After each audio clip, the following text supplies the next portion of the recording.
Hello दोस्तों, welcome to my channel Bright Gyan. Set 11 होने वाला है। इससे पहले 10 सेट हो चुके हैं। अगर आप लोग नहीं देखे हैं तो जा करके प्लेलिस्ट बना हुआ है, देख सकते हैं। आज बहुत बेहतरीन एक सवाल है कि हम अपने जीवन का कितना हिस्सा सो के गुजार देते हैं, सोने में गुजार देते हैं। ठीक है, बहुत बेहतरीन सवाल है। तो हम लोग के जीवन में पूरा 60 से 70 साल ज़िंदगी होती है। 60 से 70 साल ज़िंदगी में 1/4 हिस्सा हम लोग सो करके ही गुजार देते हैं। इससे ज़्यादा हिस्सा हम लोग सो के गुजार देते हैं। तो बताइए हम लोग ज़िंदगी जीते क्या है। इसलिए इंसान को हर हाल में खुश रहना चाहिए। कोई भी हाल हो, मुसीबत हो, गम हो, खुशी हो, हर हाल में मस्ती से जियो। ठीक है, क्योंकि ज़िंदगी आधा से ज़्यादा, आधा ज़िंदगी, आधा से थोड़ा सा कम ज़िंदगी इंसान का सो के ही गुजर जाता है। फिर बाकी ज़िंदगी टेंशन में, गम में, तो इंसान खुश कब रहेगा। इसलिए खुश रहा करो यार, ठीक है, किसी भी हाल में। बस चलिए स्टार्ट करते हैं क्वेश्चन बिना किसी देरी के। पहला सवाल है, पेप्सिन क्या है। पेप्सिन क्या है? तो पेप्सिन एक एंजाइम है। ये पेप्सिन एंजाइम आपको कहाँ मिलेगा देखने के लिए? ये आपके स्टोमक में देखने को मिलेगा। स्टोमक मीन्स क्या होता है? देखिए, आप जिसको पेट बोलते हो ना, पेट से आप बात समझोगे तो पेट को ही बोलते हैं, समझिए, स्टोमक। ठीक है, तो पेप्सिन जो होता है ना, वो प्रोटीन को पचाता है। किसको पचाता है? प्रोटीन को पचाता है। ठीक है, कहाँ में निकलता है? पेट में निकलता है। तो पेप्सिन क्या है? एक एंजाइम है। कहाँ निकलता है? पेट में निकलता है। ठीक है, चलिए आपको समझ में आ गया होगा, आई होप। चलिए अगला क्वेश्चन देखिएगा। दूध में नहीं पाया जाता है। देखिए, दूध में हर तरह का विटामिन आपको मिलेगा। ठीक है, विटामिन डी नहीं मिलेगा, मतलब आपको विटामिन सी भी नहीं मिलेगा। तो विटामिन डी की मात्रा आपको मिल सकता है थोड़ा सा, पर विटामिन सी की मात्रा आपको बिल्कुल नहीं मिलेगी। ठीक है, दूध के अंदर। बाकी आपको दूध के अंदर सारा चीज़ मिलेगा। इसलिए दूध को हम क्या कहते हैं? कंप्लीट फूड कह सकते हैं इसको। मगर थोड़ा सा इसके अंदर अनकम्प्लीट इसलिए कह सकते हैं, विटामिन सी नहीं मिलता और इसके अंदर आयरन नहीं मिलता। मतलब आपको आयरन इसमें देखने को नहीं मिलेगा, मतलब ब्लड बनने की क्षमता आपको इसमें नहीं मिलेगी। ठीक है, समझ गए होंगे, आई होप। चलिए अगला क्वेश्चन देखिएगा। टॉक्सिन क्या है? तो टॉक्सिन एक पदार्थ है जो जहरीला होता है। टॉक्सिक मतलब क्या होता है? जहर होता है। फिल्म में भी आप सुने होंगे टॉक्सिक, बस नाम से ही है। तो जहरीला पदार्थ है। चलिए अगला क्वेश्चन देखिएगा। एंजाइम की रचना होती है। तो एंजाइम जो अभी बताया, एंजाइम कैसे बना होता है? रचना मतलब क्या होता है? उसका फिगर। तो अमीनो अम्ल से बना होता है। अमीनो अम्ल कितने तरह का होता है बॉडी के अंदर? 20 तरह का अमीनो एसिड पाया था, अमीनो अम्ल पाया था। तो अमीनो अम्ल की संरचना क्या है? एंजाइम। तो एंजाइम की संरचना क्या है? अमीनो अम्ल। ठीक है, तो 20 प्रकार का अमीनो अम्ल इंसान के शरीर में मिलता है। चलिए अगला क्वेश्चन देखिएगा। फलों और सब्जियों में नहीं होता। फलों और सब्जियों में नहीं होता। तो विटामिन डी आपको फल में और सब्जी में नहीं मिलता। कुछ विटामिन डी आपको आपका बॉडी खुद ब खुद बना लेगा। ठीक है, और दूसरा सूरज की रोशनी। ठीक है, मगर ये कोई फल और सब्जी में विटामिन डी नहीं मिलता। एकदम आसान सवाल है, याद कर लीजिएगा। चलिए अगला क्वेश्चन देखिए। मलेरिया परजीवी है। तो मलेरिया जो होता है कौन से परजीवी से होता है? तो मच्छर से होता है। तो मच्छर का नाम क्या है? मादा एनोफिलीज मच्छर। ठीक है, मच्छर है ना, तो एनोफिलीज याद रखियोगे। ठीक है, एनोफिलीज याद रखोगे। अब देखिए मादा, तो देखिए मादा जो होती है ना मच्छर, तो मादा मच्छर क्या करती है? खून पीती है। क्यों पीती है? ताकि वो अंडे को जन्म दे सके, अंडा दे सके। ठीक है, लेकिन ये जो मेल होता है, नर जिसको बोलते हो, तो नर क्या करता है? फूल का रस पीता है। फूल का रस पी करके अपना ज़िंदगी काटता है। ठीक है, चलिए अगला क्वेश्चन देखिएगा। दूध में उपस्थित प्रोटीन कौन सा है? दूध में उपस्थित प्रोटीन केसिन है। Casein, casein protein. Casein protein के वजह से क्या होता है आपको देखने को मिलेगा? इसका कलर होगा वाइट कलर होगा।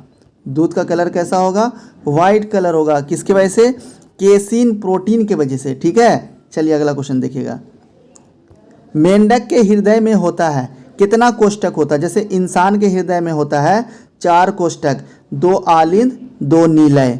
वैसे ही 3 भाग होता है मेंढक के इसमें। ठीक है, तो आपका होगा 2 आलिंद और 1 नीलय। ठीक है, आलिंद 2 ही होगा और 1 नीलय होगा। ठीक है, और मछली में कितना होता है?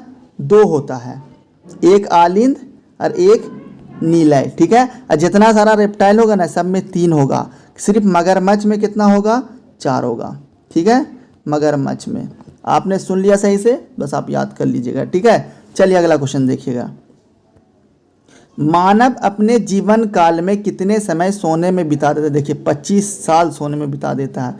अगर इंसान का एज अगर 50 साल है तो वो 25 साल सोने में, देखिए 50 साल तो नहीं, 100 साल आप मान करके चल सकते हो। 100 का एवरेज लेकर के इंसान का बनाया गया 25 वर्ष। ठीक है, चलिए ऐसे कम वेस्ट हो सकता है, बस आप ये मान के चलो कि 20 से 25 साल इंसान सोने में बिता देता है। चलिए अगला क्वेश्चन देखिएगा। विश्व की सबसे लंबी नदी कौन सा है? पूरे वर्ल्ड की सबसे लंबी नदी पूछ रहा है, तो नील नदी। कौन नदी? तो मिस्र में है। कहाँ में है? मिस्र में है। तो मिस्र की जो है ना नील नदी की देन है। मतलब क्या है, ये नील नदी नहीं होता तो मिस्र भी नहीं होता, क्योंकि वो बालू वाला इलाका है, वो रेगिस्तानी इलाका आपको मिलेगा। ठीक है, तो नील नदी की मिस्र नील नदी की देन है। अब मिस्र की राजधानी क्या है? इजिप्ट। ठीक है, तो सबसे लंबी नदी कौन है? नील नदी। ठीक है, चलिए अगला क्वेश्चन देखिएगा। पृथ्वी की आकाश गंगा मिल्की वे, आकाश गंगा क्या का नाम है? मिल्की वे के सबसे नज़दीक गैलेक्सी का नाम क्या है? तो एंड्रोमेडा गैलेक्सी। कौन सा गैलेक्सी है? हम लोग के आकाश गंगा के नज़दीक सबसे हम लोग का पड़ोसी गैलेक्सी एंड्रोमेडा। याद कर लीजिएगा, रट लीजिएगा, किसी न किसी एग्जाम में आपको देखने को मिलेगा। चलिए अगला क्वेश्चन देखिएगा। राष्ट्रीय जल मार्ग 2 किस नदी से गुजरती है? जल मार्ग समझते हैं, पानी का रास्ता। ठीक है, तो ये आपको कहाँ मिलेगा? ब्रह्मपुत्र नदी। तो ब्रह्मपुत्र नदी है ना, तो ब्रह्मपुत्र नदी से गुजरती है। तो ब्रह्मपुत्र नदी कहाँ से निकलती है? तो ब्रह्मपुत्र नदी है तिब्बत। तिब्बत कहाँ है? चीन के अंदर। तो चीन से तिब्बत, चीन में तिब्बत पड़ता है, तिब्बत में, फिर भारत में, फिर बांग्लादेश में बहती है ये ब्रह्मपुत्र नदी। ठीक है, ये ब्रह्मपुत्र नदी कहाँ से बहती है? तिब्बत के मानसरोवर झील से बहती है, तिब्बत से फिर भारत में आती है, अब भारत से फिर कहाँ जाती है? पाकिस्तान में जाती है। ठीक है, चलिए अगला क्वेश्चन देखिएगा। रैयतवाड़ी कृषि व्यवस्था से संबंधित है टॉमस मुनरो। नाम है टॉमस मुनरो, रट लीजिएगा। ठीक है, ये सिंपल सा है, रैयतवाड़ी कृषि। अगला क्वेश्चन देखिएगा।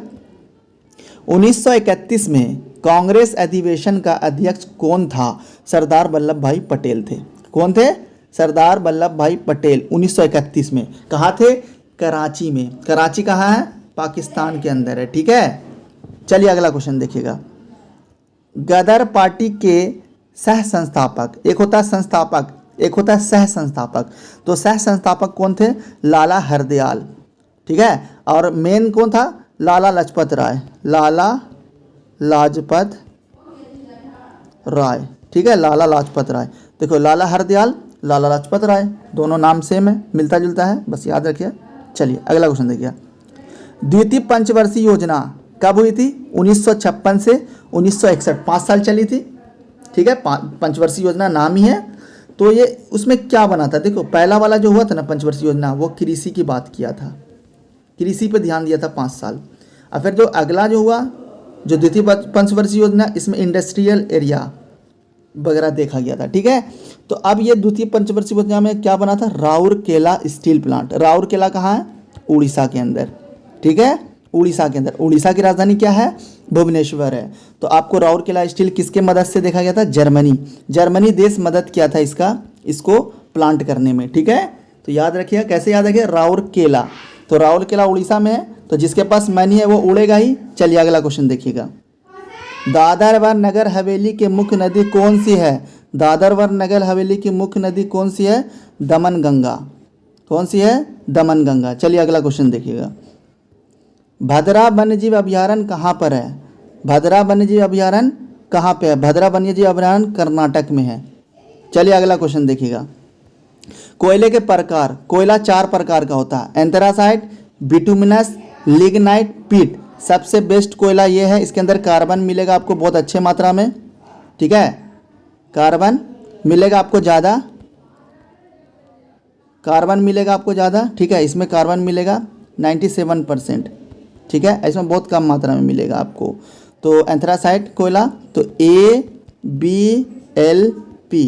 चलिए हो गया कंप्लीट क्वेश्चन। चलिए, थैंक यू फॉर वॉचिंग।